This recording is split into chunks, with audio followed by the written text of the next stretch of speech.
فضول کاموں سے منہ موڑتے ہیں۔ دنیا میں بہت کام ہو رہا ہے، دنیا میں بہت دھندے چل رہے ہیں، لوگ عجیب عجیب کام، ہمارا اور آپ کا کیا کام ہے؟ ہم تو ان کاموں سے سروکار رکھیں گے جن میں کوئی نہ کوئی ہماری ضرورت ہو یا اس میں کوئی فضیلت ہو۔ وہ ایک ولیمے میں جانا ہوا تھا تو لمبا چوڑا پروگرام تھا، علماء ذرا پریشان ہو گئے تھے۔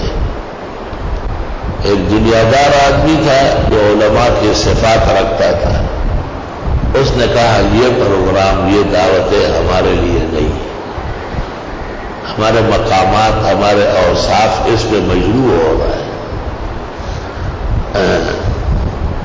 امام ابو حنیفہ نے شاگردوں کو کہا تھا کہ اس جگہ جایا کرو جہاں آپ کی آؤ بدت اور عزت ہو، جہاں خوار بدگار ہو وہاں قدم قدم نہ رہو۔ صرف تیری نہیں، تیری علمیت کی بے عزتی ہوگی، اور اپنے ساتھ علم ڈبونا یہ علماء نے جہلا کا کام ہے۔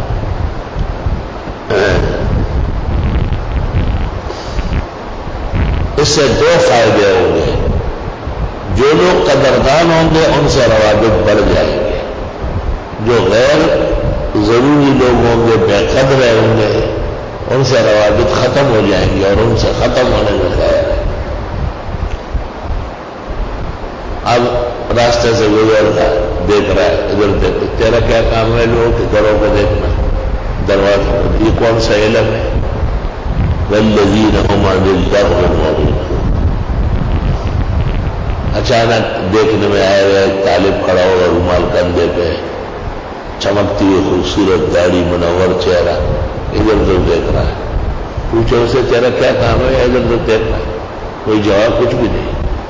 لما کانا جواب اپاؤ، جواب تو ہے ہی نہیں اس کام کا، اگر جواب ہوتا تو میرے لغو کام ہوتا۔ لا الہ الا اللہ۔ تو اپنی زندگی قیمتی بنا لو، بیش بہا بناؤ، تو آپ کا کام کم ہو جائے گا۔ اپنے سبق سے، کتاب سے، استاد سے، درسگاہ سے غرض رکھو تو آپ کے مشاغل کم ہو جائیں گے، ذہن قوی ہو جائے گا، حافظے میں قوت آ جائے گی۔ اب ہر چیز دیکھتے ہو، ہر چیز سوچتے ہیں۔